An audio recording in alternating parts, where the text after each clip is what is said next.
సార్వత్రిక ఎన్నికల్లో జగన్ పాలనను అంతం చేసి మాదిగల పంతం నిలబెట్టుకోవడం ఖాయమని అమరావతి మండల ఎంఆర్పీఎస్ అధ్యక్షులు పేరుపోగు వెంకటస్వామి మాదిగ అన్నారు.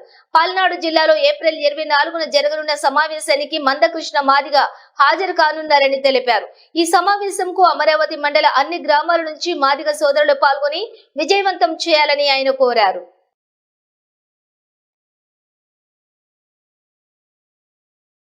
ఏబిసిడి వర్గీకరణకు ఎన్డీఏ కూటమి అనుకూలంగా ఉన్నందున ఉమ్మడి కూటమి అభ్యర్థిని గెలిపించుకునే బాధ్యత తీసుకున్నామని వెంకటస్వామి అన్నారు. ఈ విషయాన్ని ప్రతి మాదిగ సోదరులు గమనించి మందకృష్ణ మాదిగ సూచన మేరకు గ్రామాల్లోని మాదిగ సోదరులు ఐక్యతతో కలిసి కూటమి అభ్యర్థి గెలుపుకు సహకరించాలని కోరారు.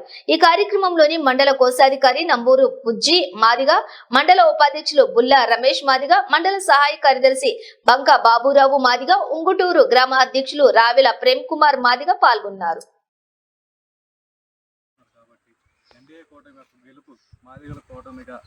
గెలుపుగా గుర్తుంచుకోవాలని ఎన్డీఏ కూటమి యొక్క అభ్యర్థులందరూ కూడా వారి యొక్క కోసం మాదిగ ఉద్యోగుల ఐక్యతగా పోరాడి యొక్క సభను 20 తారీఖున జరిగే మందకృష్ణ సభను తెలియజేస్తారు. మందకృష్ణ మాదిగ తరపున సామాజిక నమస్కారాలు తెలియజేస్తా ఉన్నాం. నా పేరు పేరుపోగు వెంకటస్వామి మాదిగ, అమరావతి మండల అధ్యక్షుడిగా గౌరవ శ్రీ మందకృష్ణ మాదిగ నేపథ్యంలో వర్క్ చేస్తూ ఉన్నాను. రేపు 24వ తారీఖు సాయంత్రం 4 గంటలకి గౌరవ శ్రీ మందకృష్ణ మాదిగ గారు సార్వత్రిక ఎన్నికల నేపథ్యంలో రానున్నారు. కాబట్టి సార్వత్రిక ఎన్నికల్లో మాదిగలకు ఏబిసిడి వర్గీకరణకు రాజ్యాధికారం ఎలా రావాలి, ఏ విధంగా ముందుకెళ్తే ఏ పార్టీకి మనం ఉండాలనే దాని మీద దిశానిర్దేశం చేయడానికి రానున్నారు. పల్నాడు జిల్లా ఏర్పడిన కాడ నుంచి కృష్ణ మాదిగ గారు 2వ తరుణంలో రానున్నారు. కాబట్టి ప్రతి మండలం నుంచి ప్రతి మాదిగ బిడ్డ పెద్ద ఎత్తులో నర్సాపేట వచ్చి సభను జయప్రదం చేయవలసిందిగా కోరుకుంటూ సెలవు తీసుకున్నాం. జై మాదిగ, జై మందకృష్ణ మాదిగ.